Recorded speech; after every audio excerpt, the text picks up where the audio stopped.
Good evening. You know, there's nothing like a dead 15-pound salmon decomposing on some river rocks to get students interested in environmental science. That's the lesson that I learned while walking along the Elwha River with my students last fall. My group of 7th grade students from Shoreline, Washington, were interested in the fact of how the dams were built. They appreciated the fact that they were walking on ground that used to be beneath a lake, but they went crazy over the fact that the removal of the dams allowed for the salmon to return up the Elwha for the first time in 100 years because it meant that they got to poke at that dead fish lying at their feet. My name is Katie Drought, and I have the distinct honor of teaching NatureBridge students environmental science on the Elwha River and at our campus at Lake Crescent in Olympic National Park. Thank you.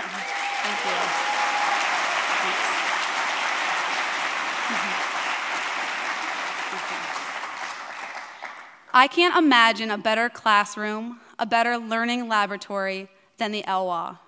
The restoration of the river provides a tangible case study of people working together for positive change.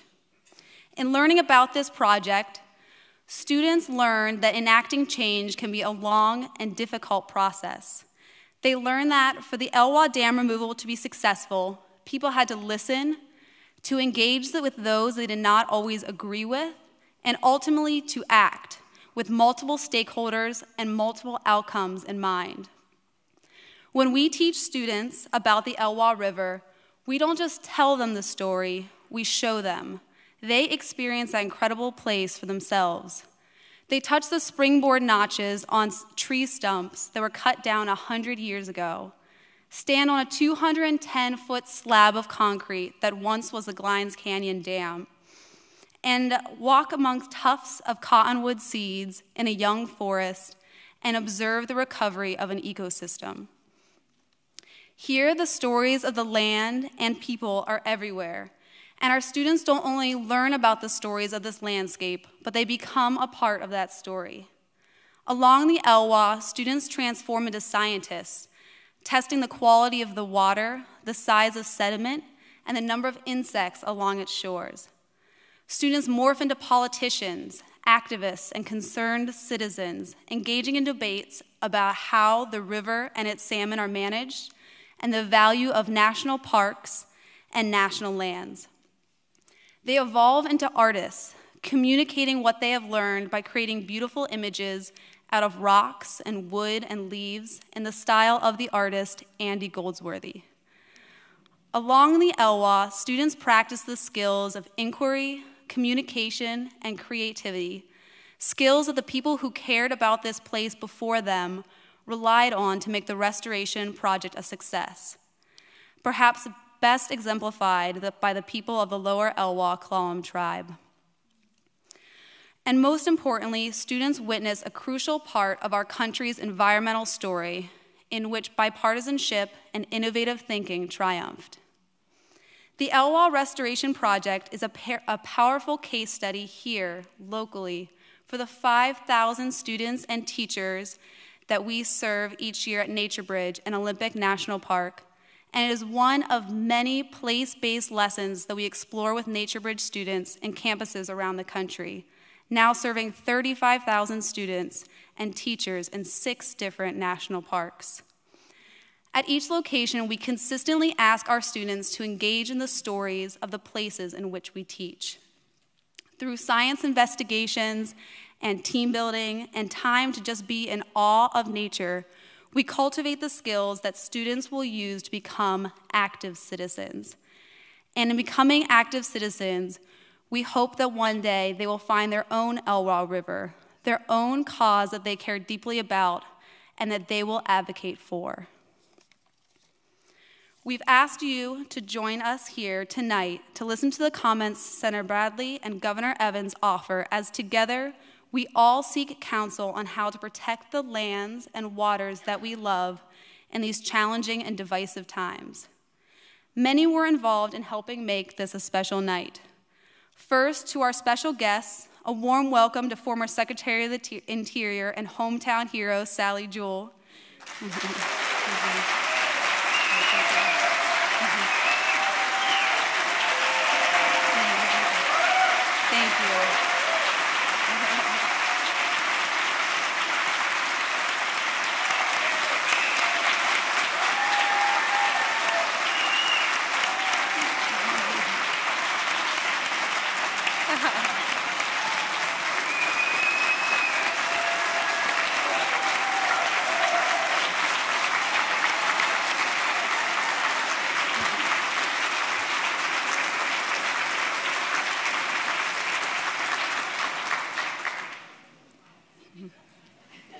Welcome back. We are also thankful and honored to welcome Lower Elwha Clallam Tribal Chairwoman Frances Charles and Rob Ellefson, River Restoration Director.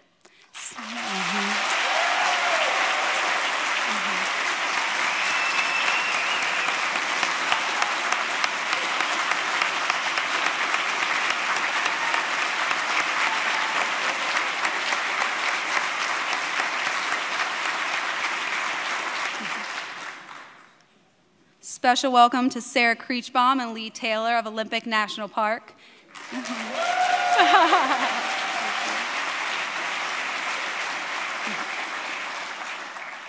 And we also thank representatives from the offices of Senators Murray and Cantwell for joining us.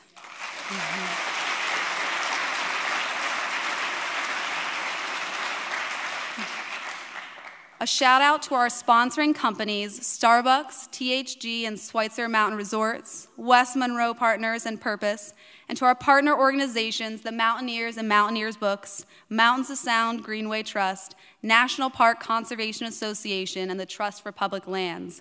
We also thank American Rivers, Forterra, Defenders of Wildlife, Washington Wild, the Wilderness Society, Sierra Club, Olympic Park Associates, Washington Wildlife and Recreation Coalition, and Edelman. Thank you.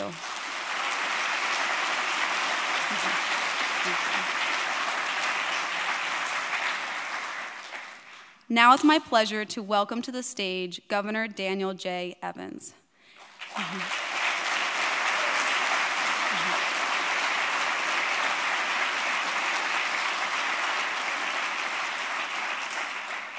His 50-plus years of public service to the state, including serving as our 3-time governor, first selected when he was 39, and as our senator, his bipartisan approach has left a profound impact. Evans was once quoted as saying that there are no Republican schools or Democrat highways, no liberal salmon or conservative parks. And with that approach, consider the following accomplishments. Evans presided over a vast expansion of the state's community college system and upgrading of the state's 4-year colleges. Evans founded the country's first state-level Department of Ecology, which became the blueprint for the Federal Environmental Protection Agency. Evans was a crucial supporter in 1968 when Congress created the North Cascades National Park, and in 1976 as he persuaded President Gerald Ford to sign legislation creating the Alpines Lake Wilderness Area, when the U.S. Forest Service was urging a veto. As a senator, Evans was the lead sponsor of the Washington Park Wilderness Act of 1988, drafting legislation to designate more than 1.5 million acres of wilderness areas in Olympic, North Cascades, and Mount Rainier National Parks, and the Washington Wilderness Act of 1984, that designated more than 1 million acres of national forest land as wilderness within the state.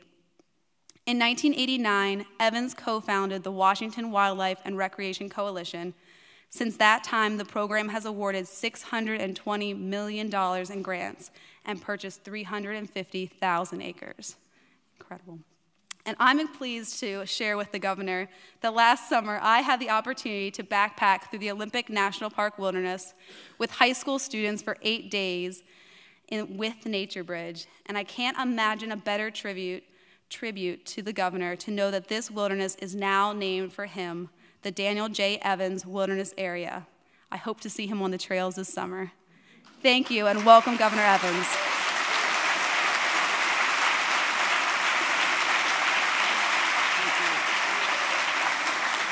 at least you didn't mention your stimulus.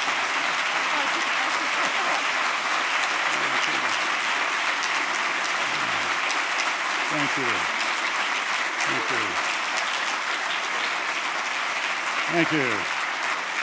Thank you. Wow, what a crowd. You can see me a lot better than I can see you out there. My job is a simple but profound one. I am honored and delighted to introduce our speaker for tonight. He was a star basketball player for Princeton, graduated from there, and became a Rhodes Scholar. So we both excelled in athletics and academics. He then became a very prominent basketball player for the NBA. I find it rather odd that I look up to him at 6'5", but he played small forward. Well, he was even taller in the United States Senate. When I joined the Senate, he had already been there for several years and was on the Energy and Natural Resources Committee. Well, now that's pretty important for any Western senator. I tried hard to get on that committee, and it took a little extra effort to get there, and was frankly astonished when I found that Bill Bradley from New Jersey was going to be on the Energy and Natural Resources Committee. This was a committee for Westerners. But he not only joined the committee, but he became a prominent member and leader, and his devotion to the protection of our environment, to the kinds of things that are of benefit to all of our citizens, not just a few of our citizens, distinguish his time in the Senate. I'm very proud to have served with him. He is a distinguished American, and we are all privileged to welcome him here tonight, Senator Bill Bradley. Bill?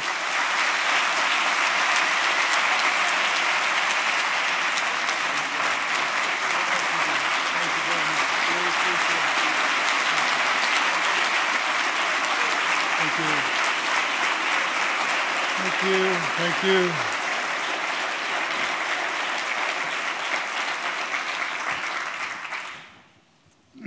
Thank you very much, Governor Senator. It's a great pleasure for me to be, and an honor to be introduced by Dan Evans, who epitomizes the best of what politics can be in America. And by your response to him tonight, you only showed once again he's one of those few people we could call a beloved politician.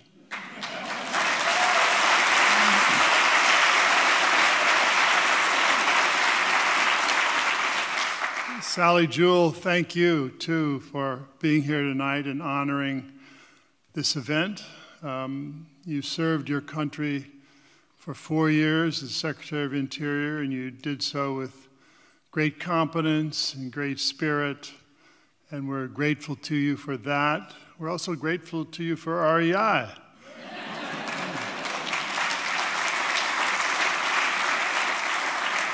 And it was the same dedication and competence that you demonstrated at REI that you brought to the Interior Department, and we're all lucky to have that happen. Thank you. And then Becky Gates. Becky Gates is the one that asked me to make this speech tonight. And anytime Becky Gates asks you to do something, you do it. So I'm very pleased to be here, Becky, for you, too. In the beginning, there was water and land. Before our nation was even 10 years old, Thomas Jefferson looked out and around and began to worry. America's getting too crowded. I mean, Philadelphia had 70,000 people. New York was closing in with 60,000 people. There was alarming density of 10 people per square mile, which is roughly what Idaho is today. And he looked out at the future and made a prediction. People will go off in great numbers to search for vacant land. And he was right. People did go off and look for vacant land. Through the Cumberland Gap, down the Ohio and Mississippi, across the vast plains, over the Rockies, and in 1851 to a place soon to be called Seattle. In fact, the search for vacant land sums up a big part of America's story. Our land sets us apart. Its size, its diversity, its wilderness, its riches. The old world was a place of kings and castles and beggars. And the new world would be a place of land, water, and men with plows. Vacant land meant independence, a second chance, starting over. I believe that America's expansive spirit is based in large part because of our expansive lands. Today, most of us have left those lands far behind. We live in places where population density is 10, 100, 1,000 times greater than it was in Jefferson's years. Our lives are no longer defined by storms and droughts. We barely catch a glimpse of unspoiled land. Our vistas are cluttered with billboards and neon signs and concrete. Our sense of time has been mechanized. We wake up to the alarm over our cell phone. We move faster, coffee to go, microwave meals, text by the second. If we do slow down, it's only because we're caught in a traffic jam or stacked up over an airport. We Americans are a diverse, independent, restless bunch of people. We leave our hometowns and never return. We change jobs as never before. We lose touch with our neighbors. We marry, we split up, we marry again. And yet, for all our freedom to move around, we still feel cramped, psychologically cramped. I mean, how often have we heard the statement, I have to have more space? That's why we still need the land. Not for the material wealth it provides, but for the sense of who we are, both individually and as a country. The land offers us a sense of permanence. Geologists talk of something called deep time. When you go from the Grand Canyon to Zion and Bryce National Parks, you proceed up a stair steps of hundreds of millions of years recorded in the layers of the earth, as if some ancient force wanted us to know its story and remind us how against that backdrop, the bleep of our tweets and the musing of our pundits or even our lives seem like a nanosecond. Indeed, all of human history is represented on the canyon wall with one narrow slice of rock. The land also connects us to our own history as an American people. I remember once visiting Chaco Canyon, just several hundred miles east of Grand Canyon, and there discovering the mystery of the Anasazi culture. Standing in the kiva of Casa Benito, one late spring afternoon as the sun was dropping and the wind howled through the structure, I drifted back in time, trying to imagine the full meaning of the ancient apartment houses and the magnificent roads that lay before me. I could hear the noises and shouts. I could smell the smoke. I could see the people. And I could sense the panic and abandonment that relentless drought would bring. The land is above all our teacher. It instructs us in the value of things that can't be bought or sold, traded or exchanged. What's $1's worth of the desert? What's the dollar value of a desert? What price tag do you put on the swamps, like the Everglades, or the mountains, like the Olympics? In an earlier time, we might have said, zero, nothing, they're worthless. Today we look at the lonely beauty of a beach at sunrise, the stands of pine and cypress, the snow on the majestic Cascades, and we say, it's priceless. In our encounters with the land, we find freedom. Each of us is enlarged by finding something larger than we are, something that lasts longer than we do.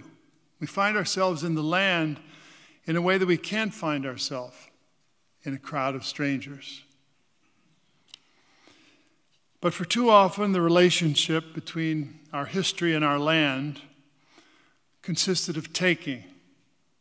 For 200 years, we tore through the wilderness, slashing, cutting, burning, digging, drilling. We need to be reminded of all that. We owe the land. We cannot create again what has been destroyed. As Aldo Leopold once said, wilderness can't grow. It can only shrink. Yet in America, we still have a lot of land set aside for all of us. Together, we, the people, own about 2/3 of the land mass of this country. The national parks, the national forests, the land management areas, the wilderness areas. Some states even have as much as 80% of their land under the control of all of us. But our land is also fragile. We don't know how our children are going to use the land, but we do know that neither we nor they will ever be able to create more wilderness. But as Aldo Leopold has also said, we can create more people who are wilderness-minded.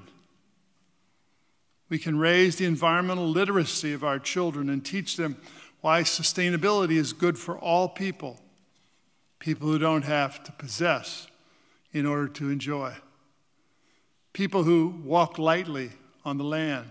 People who see themselves not as mighty overlords, but as custodians of the realm. People who find value in nature. The powerful crash of waves on a sandy beach during an early morning walk. The solitude of a single canoe plying a river's waters. The sight of a deer frozen at attention with the crack of a twig underfoot, the elegant beauty of the eagle in flight, the awe-inspiring power of a whale suffering, the call of a seagull, the vista from the top of a hill in the deep of autumn. There amidst the stillness and strength is a sense of possibility which says nature can still be our guide and our inspiration.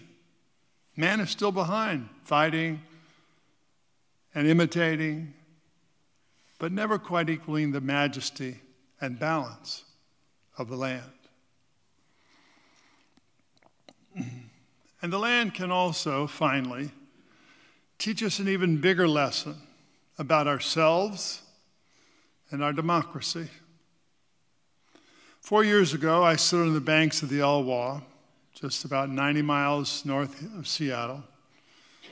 It was the day the Elwha Dam came down, pursuant to a law passed 2 decades earlier. For 100 years, the dam had been blocked in order to capture its power for commerce. When it came down, the Elwha returned to life. In less than the lifetime of a willow, the Elwha will renew itself to be not only free again, but truly wild, truly natural, finally, again, as it was at its creation when its cold, fresh water first met the sea.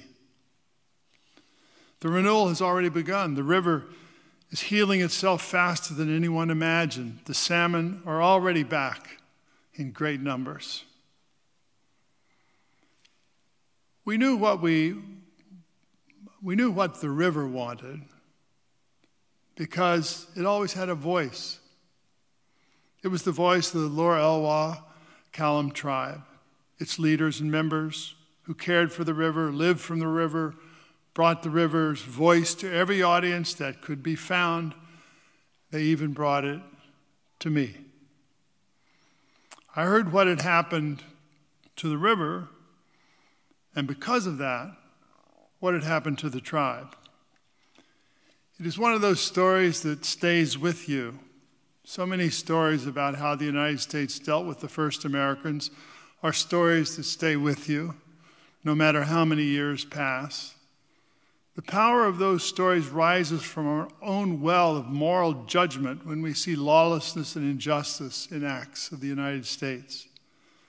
But the stories also have power because we see the potential for redemption, for restoring honor and keeping promises and repairing damage and doing the right thing. Each of us owes the Lower Elwha Column tribe the greatest possible gratitude for their unceasing efforts over decades to bring back the river's life, to tell us what the river needed. And we owe the tribe the greatest deference and respect for the burdens its people have borne because of what was done to the river over 100 years ago, stopping life, stopping the rocks from the mountains on the journey to the sea, stopping the life of the sea from going up into the mountains, stopping the Elwha salmon with whom the Elwha people shared the river. It was early June, nearly 25 years ago, when the tribe sent its chairperson, Carla Elofson, with Elder B. Charles, who's here tonight, Vice Chair Beverly Bennett, Rachel Kowalski, who's Secretary Treasurer of the Fisheries and Fisheries Manager, the tribe sent them back to Washington to tell the Congress what the river needed. Well, I, that New Jersey senator, was chairing the Senate Energy and Natural Resources Committee in the hearing on the Elwha settlement legislation. I remember those four women very well. We'd heard that day from a parade of white men. They're a little harder to remember.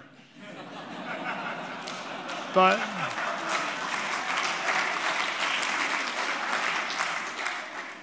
the four women from the Elwha, I remember them. Mrs. Allison made sure we understood the context and the historical moment.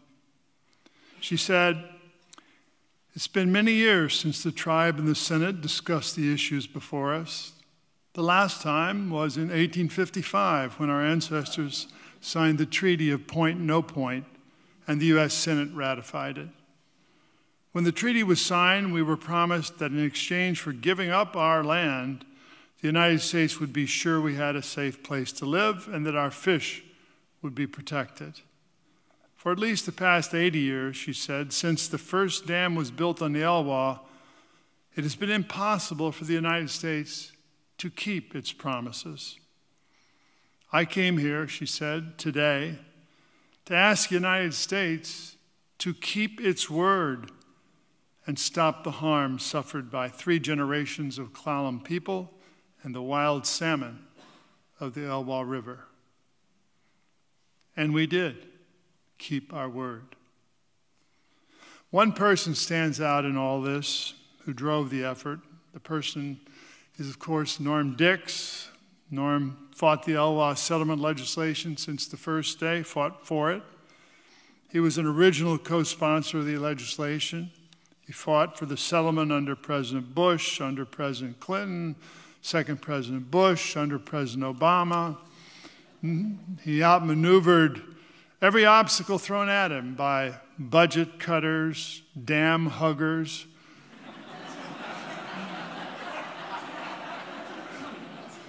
friends and foes.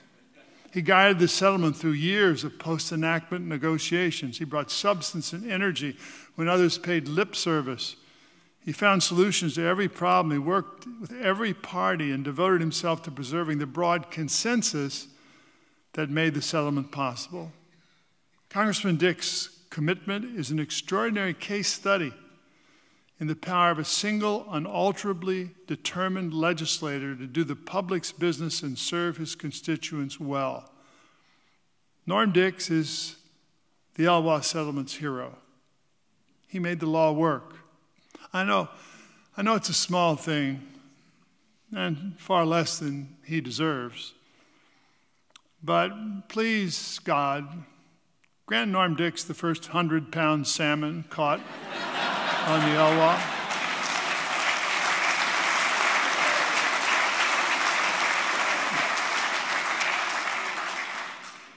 On second thought, God, make it Senator Patty Murray who will catch the first 100-pound salmon. She deserves it for all her work over the years of getting 18 separate appropriations in the Senate to bring down the dams.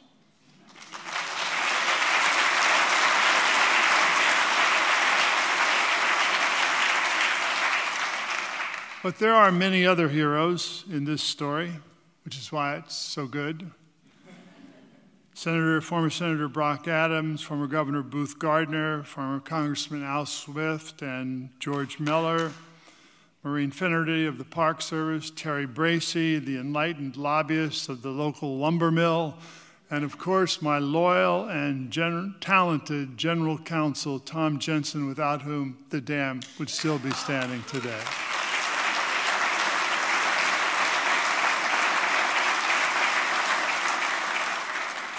And now that brings us to the bigger lesson of the Elwha. I'm compelled by the times we live in today, to point out that the Elwha was legislation that had bipartisan support. It was sponsored on a bipartisan basis, supported by a Republican governor, passed Congress on a bipartisan basis, signed into law by a Republican president, implemented under Republican and Democratic administrations, and tonight a Republican introduced a Democrat to give this talk.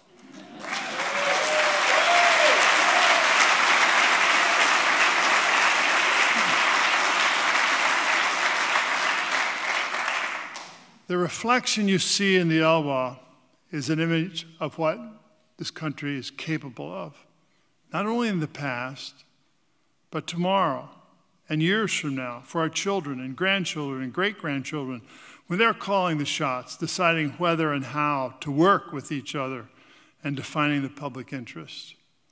Here in the success of our collective action on the Elwha is a template for success on climate change, energy policy, oceans conservation, species protection, and on hundreds of other non-land issues. There's an inspirational power to what has happened to the Elwha. As the salmon return, as the dippers and herons and beavers and bears crowd the banks, as life of the ocean and the mountains are joined once again, as justice is done for Native people, you will have in the Elwha something that moves lives and inspires people thousands of miles and continents away from here. It's compelling empirical proof of the health and practical genius of our democracy. Indeed, the words emanating from the canyon through which the Elwha now flows are words like science, reason, courage, public interest. Those are not the words of a story that has an end. I want the visitors to the Elwha to savor the river for its beauty, for the wildly successful results of dam removal, for the fish and birds and clams and bears.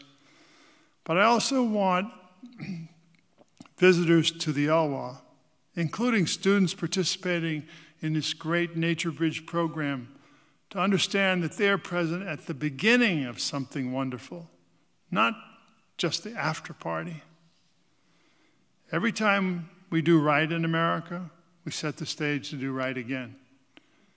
Every time we manage to honor our best tradition and values, we show we can do it again. Every instance of hard work that brings justice proves that we can have a just society.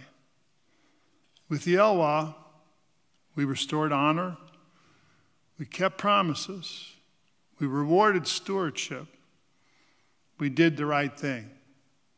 Indeed, even in our current dark times, the great gift of the Elwha is the one very essential thing for our country, and you all know what it is: hope.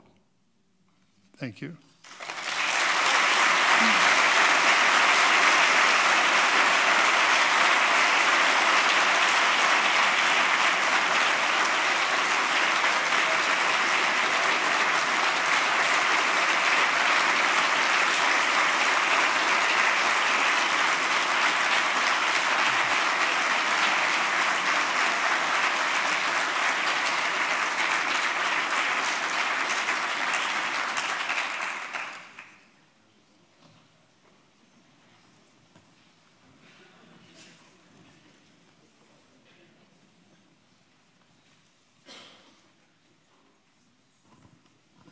Thank you for those wonderful, wonderful words. I know I feel deeply inspired by what you said, and I'm sure everyone else does here tonight. I'm Linda Mapes. I'm the environmental reporter at the Seattle Times, and what a joy to be with you here tonight to talk about this incredible accomplishment.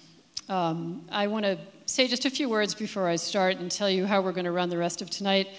I want to just take a moment to ask us all to honor the memory, the work, and the contributions of the Elwha Clallam tribal leaders that came before and the elders that came before who so wished for this accomplishment.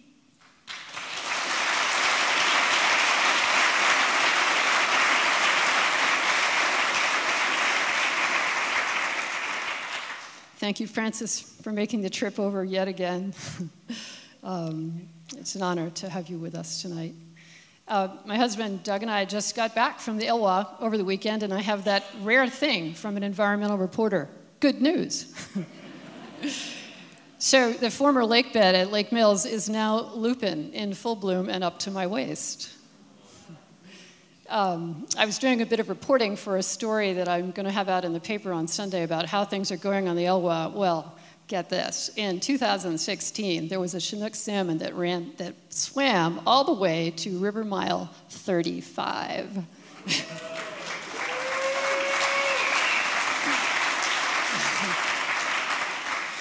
We have Chinook salmon in Cat Creek. We have Chinook salmon in Boulder Creek. We have Chinook salmon and other salmon and steelhead where they have not been in more than a century.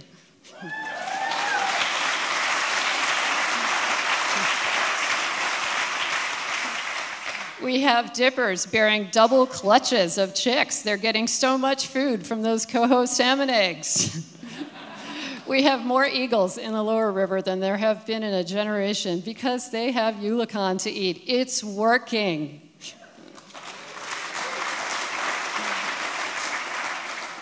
So with that, I just want to tell you a little bit about the rest of tonight. The plan is I get to ask the first question. But after that, I'm going to ask a few questions that came from the family of NatureBridge, and then it's your turn. So you see those microphones on both sides of the aisles. It's going to be your turn to ask whatever you want, whatever's on your mind, whatever's in your heart. We'll take as many questions as we can before we have to cut it off. So think of a corker. Burning question. My question is, the hope of the Elwha, the example of the Elwha, it is a fact. It's not a story. We did do it. What I want to know, and probably what a lot of us want to know sitting here tonight, is how do we do it again? How do we do it again?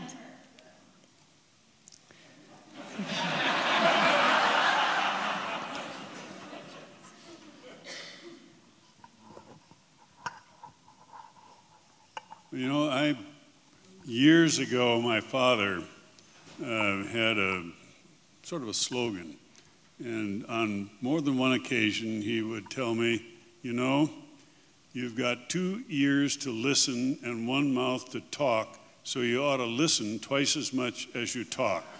And that's probably, I think, part, or maybe a big part, of what went on at the Elwha that made it so successful, was that people from vastly different views on and adamant views, save our dams. But they sat down, they were willing to sit down and talk, but also to listen. And finally, I think that's what brought them together. Well, I think that you have to understand there were many players in this drama. And if you're going to do anything with water in the West, the senator from New Jersey has learned, it is that you're going to have a lot of stakeholders who are playing the right game. You'll have to have legislators who are going to put their reputations on the line. You have to have great staff of those legislators who have gotten the respect and competence and respect of other staff members and of the community in the country at large who are interested in this issue. And you have to have, in this case, and it often is the case when you are doing something like this, that there's a private sector interest. It was the lumber mill. You had to have a lobbyist who wanted this to happen and told his Japanese company that, you know, this really is something good, something that you should do. And so I think there are a lot of players. Then you need, as I said, all the people on the outside, all of the organizations, and certainly the tribe who took the highest of possible grounds, and the groups that took the position of saying this can happen. So it wasn't only one person or a few legislators that said this could happen, but it was all of us. And that's the real lesson of this. The change is not going to come from a senator. A senator is essential, but change is going to come when you have all of that involvement. That's inspiring.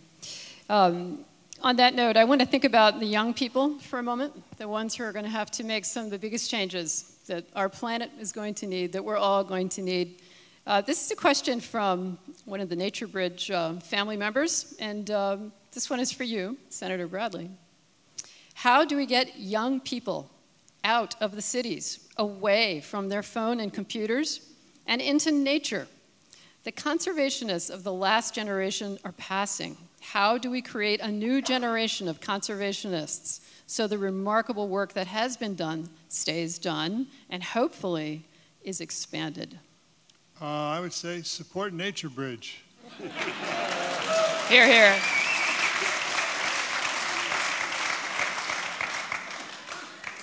I could elaborate on that, but I needn't. I don't think Stephen's going to argue with you on that one. Okay. For Governor Evans, much of the conservation work done since the 1960s was done under laws, regulations, and funding structures either created or enhanced by Republican lawmakers at all levels of government. Think of Tom McCall, yourself, and even Richard Nixon with the EPA and the Clean Water Act as examples. There was clearly a conservation ethic at the core of the Republican Party. Where did it go? And what does the conservation community need to do to help Republicans get it back? Well, it's a two-way street. And I think that, both parties have kind of withdrawn within themselves. And that's divided us. And that's not good. And I think it's not going to be the party leaders. It's not even going to be the elected officials. It's going to have to come from citizens themselves, citizens like here, who will really make a difference. We've got to somehow find a way to bring people back together. It was said earlier tonight that I have never seen a Democratic highway or a Republican fish. The things we do and the things we care very much about simply are not or should not be partisan.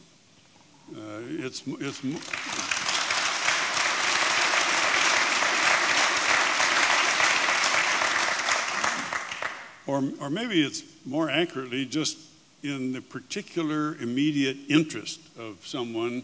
On the Elwha, I had a young staffer named Joe Mentor who served me very well while I was in the Senate.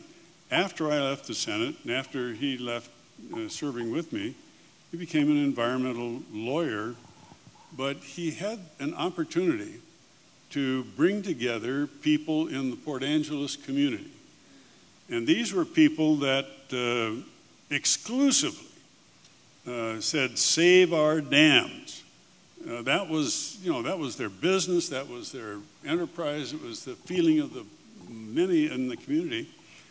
And he finally was able to get them to come together and sit down and talk and listen. And they did, and by the time they finished, after months of working, they finally said, okay, we do need to take down the dams. And so, things can happen, but they really happen with citizens far faster, better, and for longer lasting than just from the elected officials. Thank you. I'm getting a clear "this is up to us, get to work" message. I think it's the right message. Okay, I've got a third question here from the NatureBridge family. This is for each of you. It says, what a pleasure it is to be in the presence of two distinguished senators, each one representing one of the major political parties, teaching us about the art of governing. How do we encourage our elected officials to get back to governing and to keep their politicking at bay? I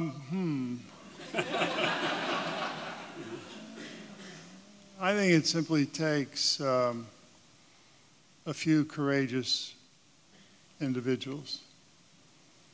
I and Dick Lugar, who you know well, former Republican from Indiana, and Al Simpson, former Republican from, our former senator from Wyoming. We have a little group.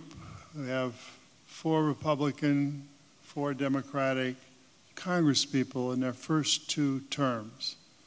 And we sit and talk about what it used to be like.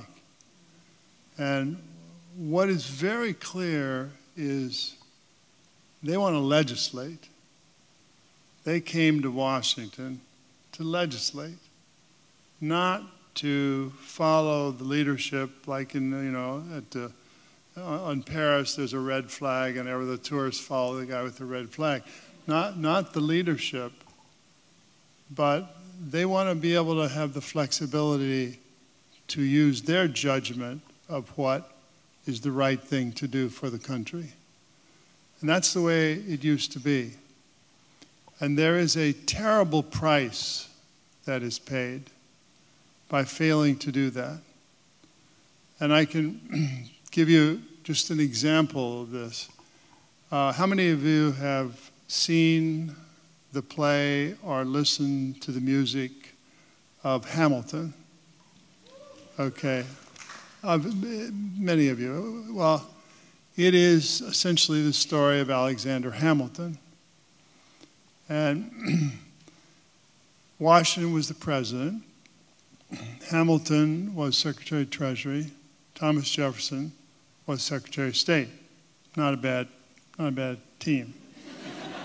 And the issue was, should the federal government assume the debts incurred during the fight of the Revolutionary War by the states? And Hamilton said, absolutely, because if we don't, the creditworthiness of the United States is always going to be in danger, and we need to have the United States above all creditworthy.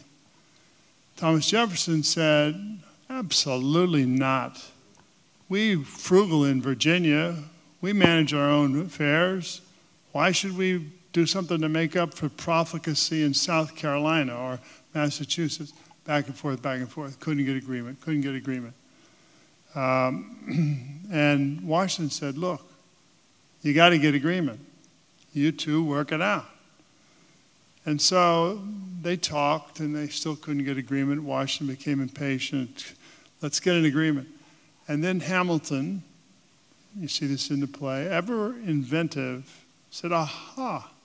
He said, Mr. Jefferson, if we move the capital of the United States from New York to the banks of the Potomac, will you agree to get the states that oppose federal assumption of state debt to support it? Jefferson said, move it from New York to, sure.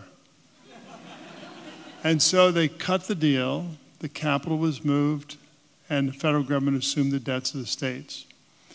That's a nice historical vignette, but it's not really the point. Because flash forward, it's now around 1803, maybe a decade later or something. And there's a war going on in Europe. And Napoleon is strapped for money. He's got a revolution going on in Haiti. He's losing on the continent. He needs money, and Talleyrand says, well, you can always sell that worthless piece of property called Louisiana, and he does.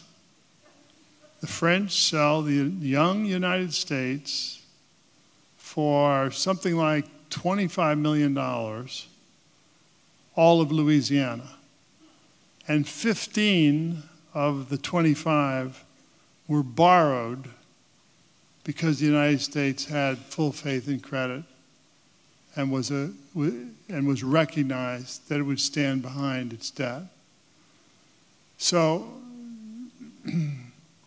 the failure to do that, the opportunity cost would have been, our country would have been half as large as it is now. And I look at it and I say, the failure now to compromise, to listen, to find some common ground, what's the opportunity cost of that?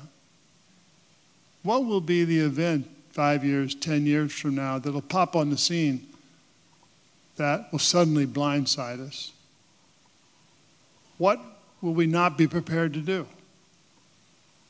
He was prepared to buy Louisiana. What will we not be prepared to do if we don't do this?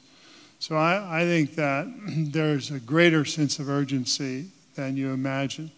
And I'm not one that says there's no difference between Democrats and Republicans, plenty of difference. I'm not one who says that there aren't people in the Republican Party who are anti-science. There are. And I'm simply saying there are enough people in both sides who are smart enough and have a good enough set of values and are patriots enough that you gotta sit down and get an agreement. I mean, you see it right now. It's paralyzed. Sorry.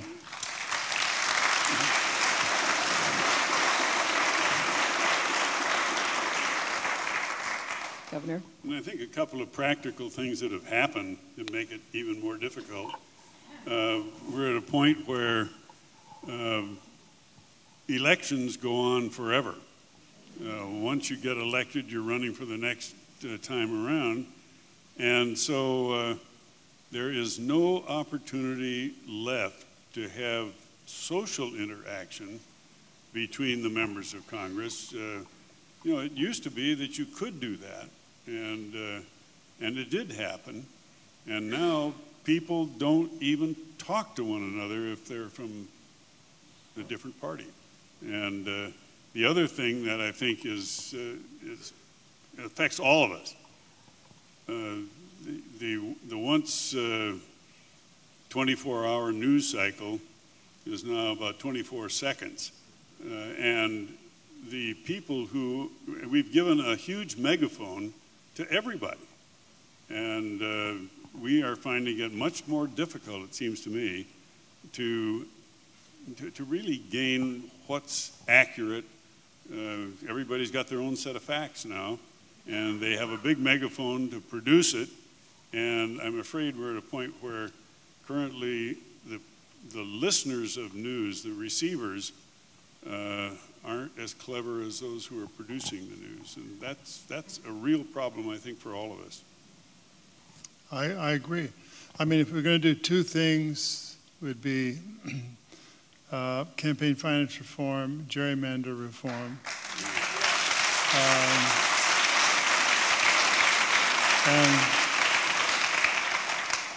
And then kind of calling people to higher ground. I think people want respect shown, and they want results. I told somebody today, that if you were going to have a platform and you were a Democrat, you ought to say, help the needy, welcome the strangers, protect the environment, and hold people accountable, including government, for results. The latter, neither party does. One wants to eliminate government, and the other apologizes for the most egregious excesses of government. And so that says, if history's a guide, kind of opens the way for somebody else. I mean, not that we have a Macron around, but simply to say that the issues become so critical and the people want something so much that they're not getting that they suddenly take a lurch the other way. Well, it's your turn. So let's have some questions from the audience. We've got microphones set up for you. Anything's fair game. You'll probably not have a better chance than this because this is a very special night with people who were there from the beginning. Okay, I thought you might be the first. Sean, kick it off. Thank you, Linda. First of all, Senator/Governor, thank you so much. It's really inspiring to be here with you this evening and know what you guys have done historically. As being one of those forgettable white guys who testified in front of you 25 years ago, thank you. Oh, yeah, I remember you now. I fully You understand. haven't changed much, have you? There's a bit more gray and a bit more punch, but other than that, I totally understand why you remembered B and Francis and others and forgot me, which was appropriate. But I want to just say that what you did, what others, like people like Rick Rutz and Francis and someone like Russ Bush, who is unfortunately passed, there's an amazing plethora of people who have done amazing work on this. What comes to mind for me, as you were talking, both of you, I just think of the Elwha River and how the water flowing down wears away at the rock. And I think that it took almost 100 years for the tribes wearing away at those dams, and 25 years of environmentalists wearing away, and 10 years of the local government, and 20 years of Norm Dix and others. Collectively, people wore it away. And I'm just wondering if you have any thoughts of how we speed up that process. If we look at grizzly bear recovery and restoration in the North Cascades, if we look at salmon recovery on the lower Snake River dams and that situation, any thoughts of how to speed up the process while also breaking down those divisions that you both spoke eloquently about? So I'll go on, but no, I won't. So thank you. Just any thoughts?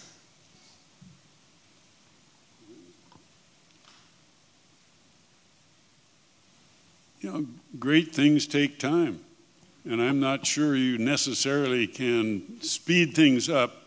It seems to me that good results require enough time so that people, you know, the broad array of people understand and have been able to analyze and support what's going on. And that takes time, it takes effort. It's not spectacular, but boy, is it necessary, because I've seen so many things, I've been involved in a couple, where you try to lead from above and good things are supposed to happen, and then you finally go to the people to get their approval, and man, do they talk back. I think particularly with regard to the West, that you have to recognize the federal-state relationship. And you have a small percent of people who think, you know, their federal land should be really state lands. But then when you point out to them, well, let's see, so who's going to fight the fires? And how much is that going to cost? Well, who's going to deal with the insect invasions? And who's going to pay that cost? They kind of say, oh, yeah, right. This has got to be jointly done. It's not a matter of control by the state. You know, the thing that struck me always was there were some Western senators, Republican and Democrat, who would rail at the federal government, right? But then they'd be getting all the subsidies, right? For the mining, for the timber, for drilling. So you got to say that you have to have a team of two. You can't have one or the other. Federal government can't impose everything. One of my concerns about the current Secretary of Interior is that, you know, he's kind of explicitly saying, well, we're going to give it all back to states. I don't think he's thought it through, quite frankly. And hopefully there'll be people in the Congress, even in his own party, who will think it through and will talk to their governor about how much taxes do we have to raise in order to do this? And besides, I personally like the thought that we all own a third of the landmass of America, because that makes it incumbent upon each of us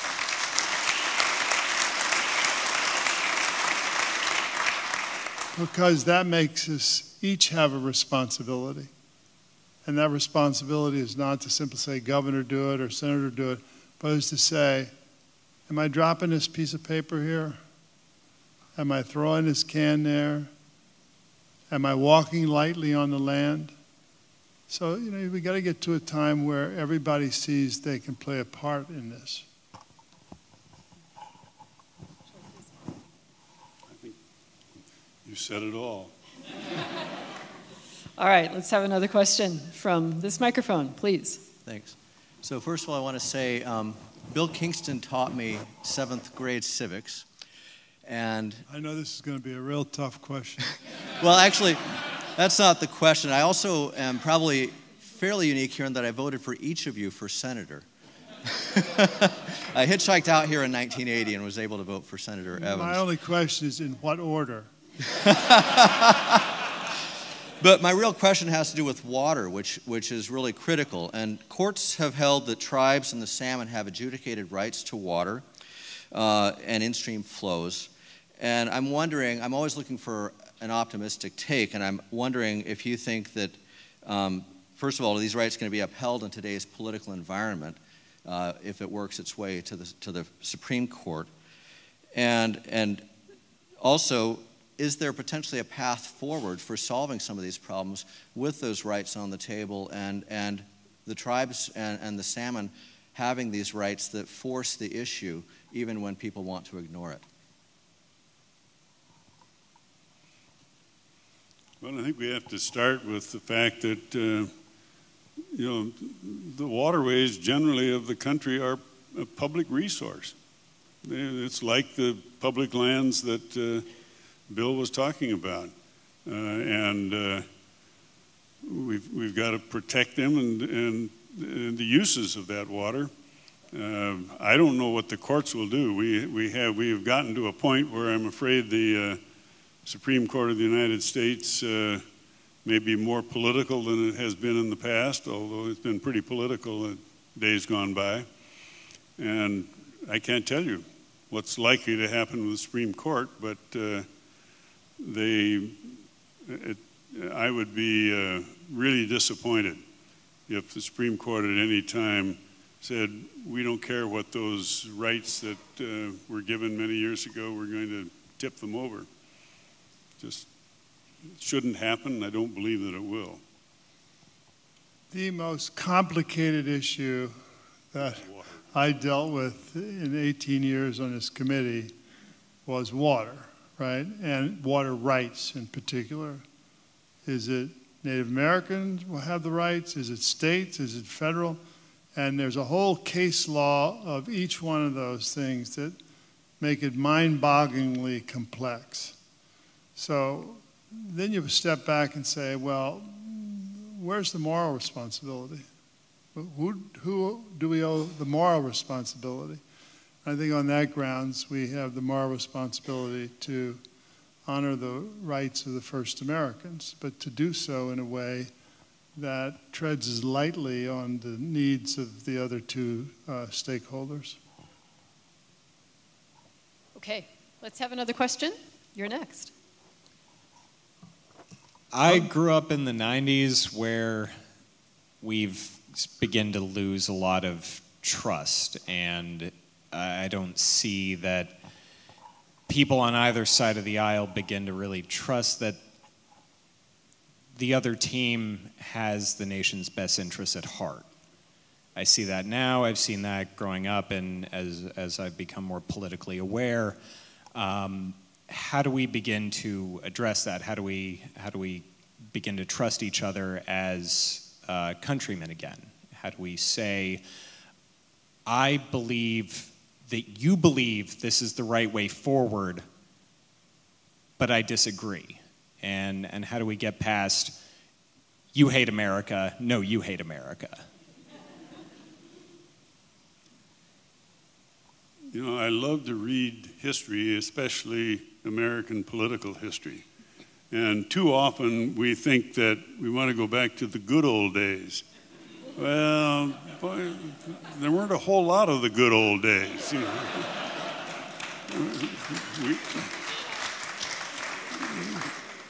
We can look back on, we fought a civil war because we didn't agree with one another.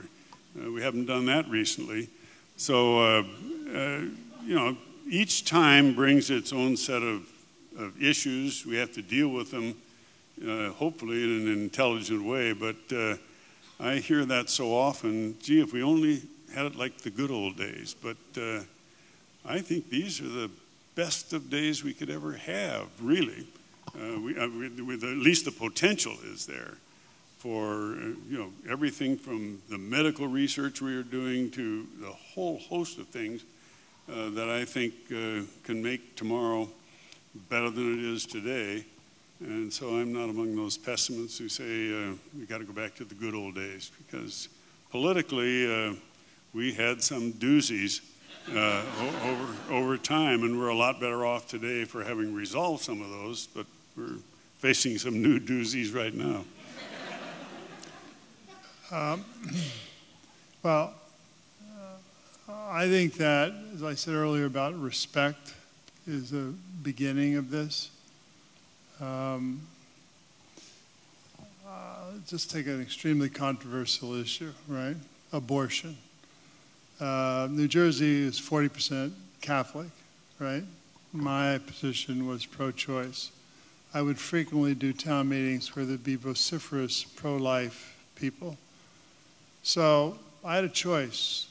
I could either diss them, or I could either take the high moral ground of my position, or I could respect them. And I chose to respect them. I chose to acknowledge that they didn't arrive at their view trivially, that they had deep religious convictions that informed that view. I disagreed with those, but I didn't disparage them. And I think that's the beginning on a whole host of issues. And I think that if we do more of that, we're going to find some common space. And if we don't do more of that, then you're going to have, just people in a corner shouting at each other and nothing happening, which is the point. The country is moving one way or another, but nothing is happening. And because nothing is happening, the people are frustrated, and they want some people to get something done, as I think Mitch McConnell is discovering, They want to get something done. Even if you can't get your own party to do it, if you can't get the other party to join with you and negotiate, well, at least get your own party to do it. But now that's been called into question. Yeah.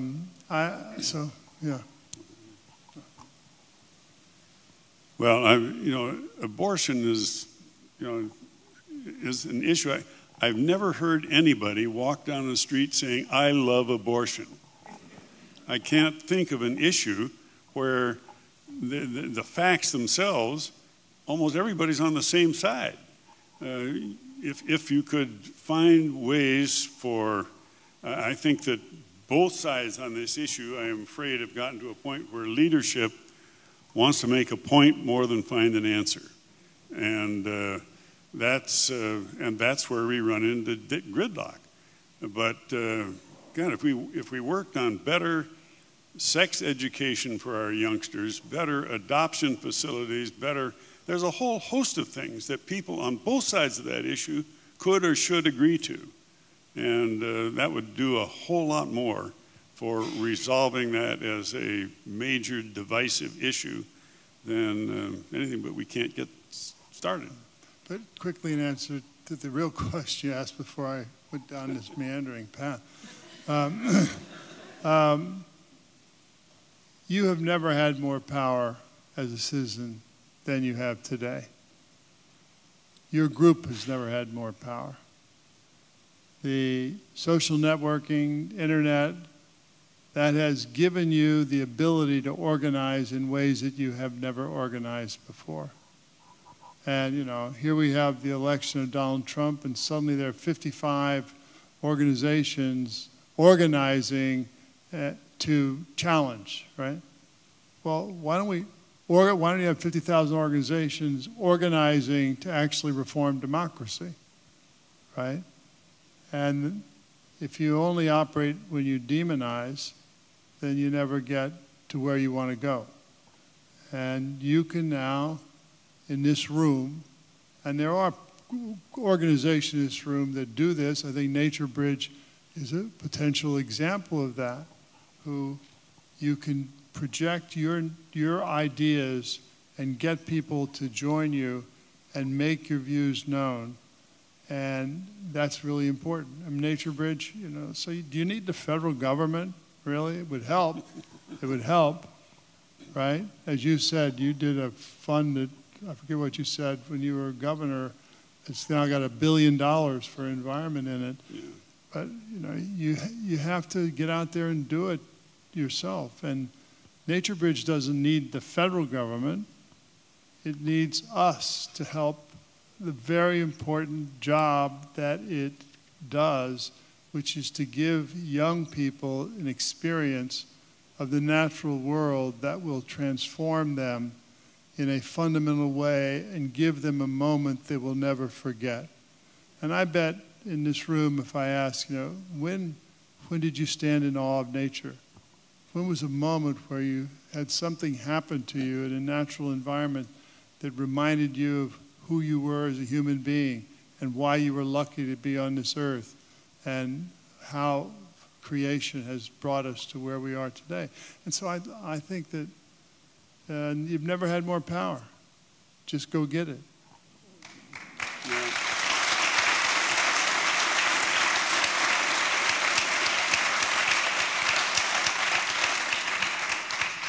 Well, on that note, I'm going to ask you each for some closing remarks. We'll start with you, Governor.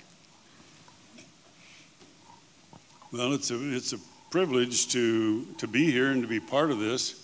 I've gotten to know NatureBridge over a number of years now, but I've got to say that just from a personal viewpoint, I feel absolutely blessed that 77 years ago, a kid across the street said, let's go up and check out the Boy Scout troop.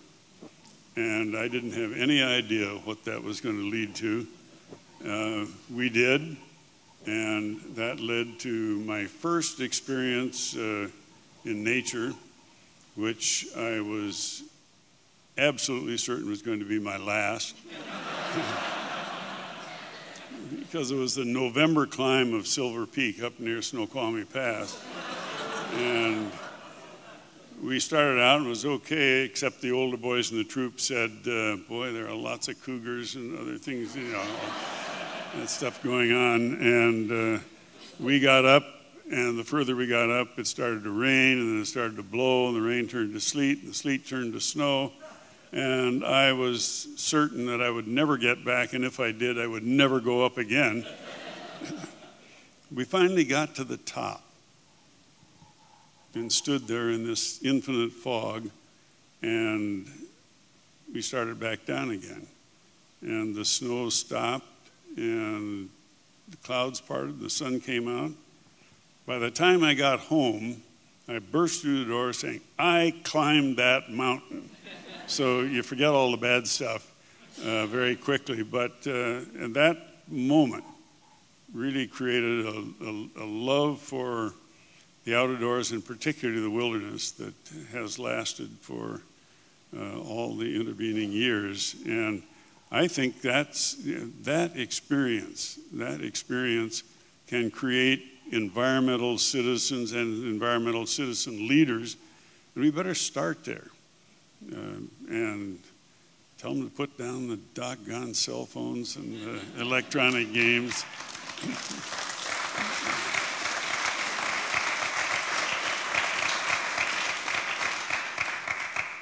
And for once, learn how enjoyable it is to sit around a campfire, especially when the smoke is blowing straight toward you. Yeah. Senator. Yeah. Well, I can't really equal that eloquence in personal history. But, you know, I would say your own self-awareness is really important here. Where is your place?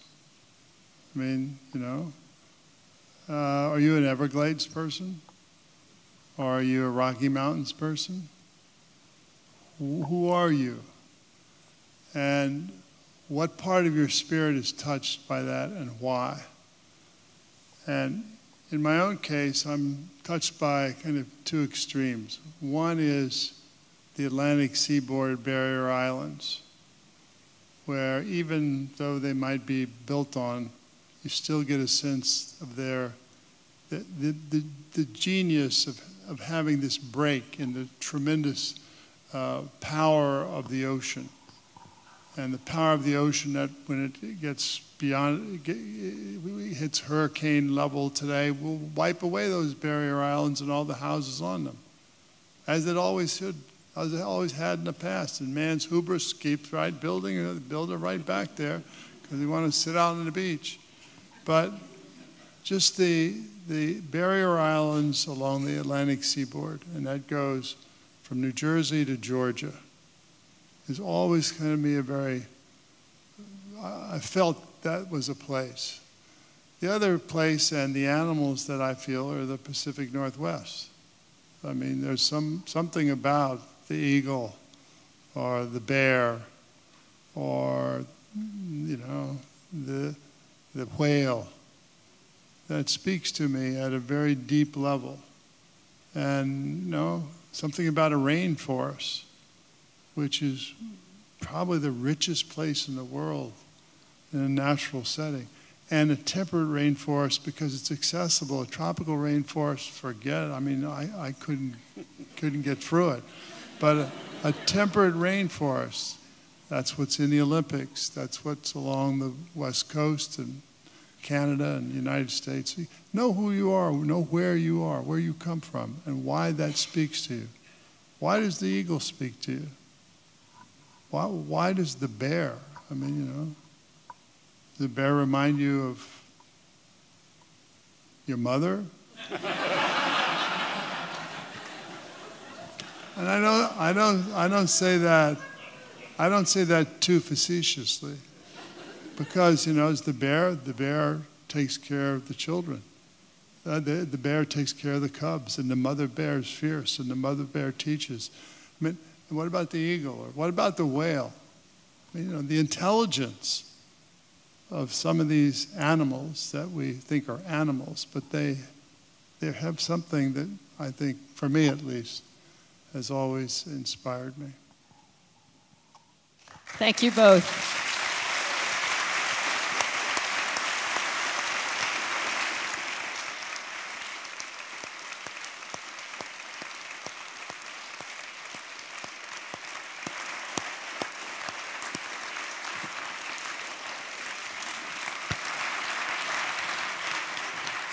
So, ladies and gentlemen, first of all, I'd like to say thank you to the senator, to the governor, to the senator, and to the fake media for being here tonight.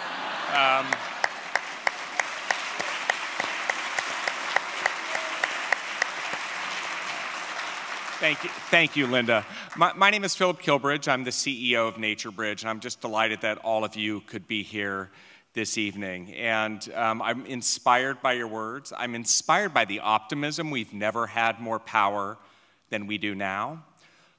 But there is no time like now. And it's not just because of what's happening in Washington, D.C. It's not just because of most recent elections. It's not because of the lack of campaign finance reform. I would say, apropos of your comment, Senator Governor, that this is one of the reasons that we have to take action now. You know that the average American teenager spends 53 hours a week on one of these, 53 hours a week. And as opposed to when I grew up, when the rule was be home before dark, that was the rule, be home before dark, I don't care what you do. Now, that same American teenager spends 1 hour a week in unstructured outdoor play. And so my invitation to you is to continue. You are here tonight because you are working to solve this challenge. You want to see a next generation of environmental stewards take our collective place. If you have been out to the Elwha River, if you have been out there in the last 4 years, good for you. Take a kid out there. Take a youth out there. Take a child out there.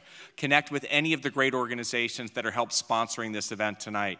If you'd like to connect with NatureBridge, look on the back page of the pamphlet. You can connect directly with Janelle Blakely or Stephen Stroifert and come see the Elwha River for yourself with one of our incredible educators and see it firsthand and bring a child along with, because when they are with you, when they are with the Elwha, when they are seeing the Chinook salmon running wild up towards the headwaters, they will be inspired and they will have hope.